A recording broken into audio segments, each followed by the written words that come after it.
Today we're going to be making some really fun beaded memory wire earrings.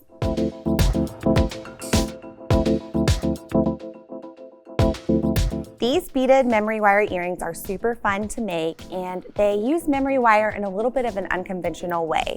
Normally memory wire is used for bracelets and in a circular form. But today we're going to actually be bending it in half and using it for the marquee shape in our earring. Let's go over the tools and supplies we need for this project. We're going to need some memory wire, and you have to have a special cutter that can cut memory wire as well. So I've got my memory wire cutter. I've got my bail shaping plier, which I like to use to make the loops at the end of my memory wire. Flush cutter, chain nose, round nose plier, flat nose plier, 2 drop beads for the bottom of my earring and some 26 gauge wire, small beads for the memory wire beading part. They do come in strands. I've already cut open some strands and I'm going to do them in color order. Some 11-0 gold seed beads, a pair of ear wires, and 2 6mm jump rings. All right, so the first step is to cut your memory wire. And you have to have a special cutter because it will damage your other flush cutters if you don't. And you just have to have a special cutter that will cut stainless steel. And I'm just gonna cut 2 coils. Since we're making earrings, you need 1 coil for each earring.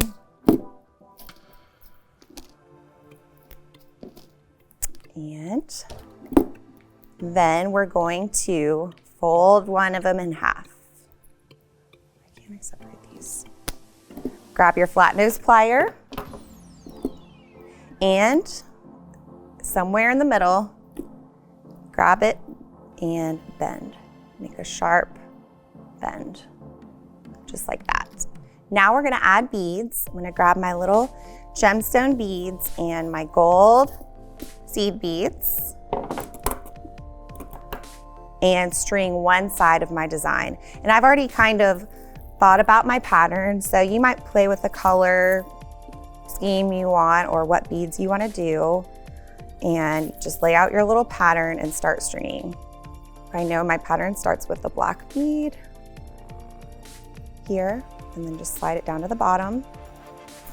Get your little gold seed beads out. These really help make the gemstones pop. And just keep stringing those in alternating order. I'm gonna do a garnet next. Let that slide down, and a gold bead. Okay, so I finished stringing my pattern, and this is 2, 4, 6, 8, 10, 11 beads, and then the little seed beads in between. Now I'm gonna make a loop at the top so that all my beads stay on while I make the other half. Grab your memory wire cutter and cut it about 3/8 of an inch above that last bead. And you kind of have to hold, make sure that the beads stay down. They might want to fling off when you do that, so just be careful. Grab your looper, and you really have to hold onto the end pretty tight in your plier right here, and just roll it back.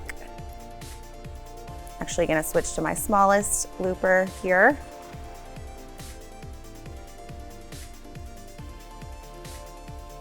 Just roll it back. Like that. Okay, so the next step is to grab our drop bead.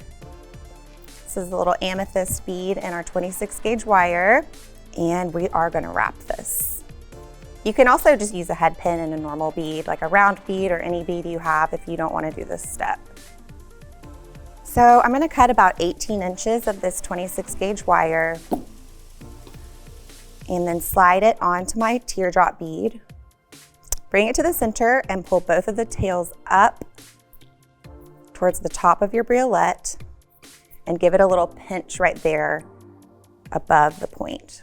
Now with our round nose plier, we're gonna make a loop, and I like to grab it just above that point And I'm gonna push both of those wires away from me, hold my bead, readjust the plier right behind the bend, and then roll it back with my wrist. Then I'm gonna pull both of those down and around to create my loop. And I'll just take my pliers out so you can see what's going on. And we're gonna close off that loop by making a coil just above the point of the briolette. And you just wrap, going from top to bottom with both pieces until you kind of cover where they started, and then you can kind of wrap all the way back up. Everybody does their wrapping and coiling a little differently. So this is just, I kind of like to have a lot of wire. Bring it to the back, trim it off with your flush cutter, and then tuck the tail in so that it doesn't come unraveled. Just press it down really gently into your piece, and you're done. So now you can string that onto your piece, just like that. Now you can start beading the other side of your piece, and then we'll make another loop. I've beaded the other side of my earring, and now I'm gonna trim off that tail just like we did before. So grab your piece, kind of hold everything together with one hand, trim it about 7/8 of an inch here, and we're gonna roll that back just like we did the first side. Make sure it's nice and connected, and there we go. Okay, so now you just need to grab your little jump ring, your open jump ring, and open it by twisting it. Always twist open your jumps. Boom. Slide on both of those loops, and that's gonna hold everything together.